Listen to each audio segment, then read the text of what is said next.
টাকাটা দিয়ে দেবো বলেছিলাম, টাকাটা দিয়ে দিতাম, কয়েকদিন দেরি হচ্ছিল টাকাটা দিয়ে দিতাম।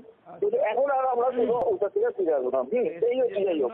এত বড় একটা সিনিয়র স্টাফকে চাকরি ছাড়তে হবে, তার উপর অত্যাচার করতে হবে মানসিক, এটা কি অত্যাচার করার অধিকার আছে?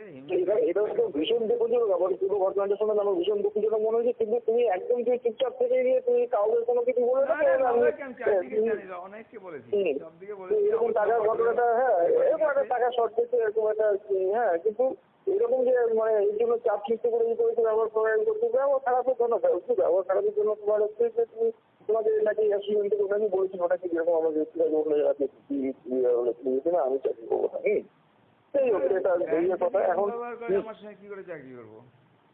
আমার চুরি করলো আর আমাকেই যে অত্যাচার করে চাকরি ছাড়া করলো, এরকম আমি আর চাকরি করবো কিভাবে?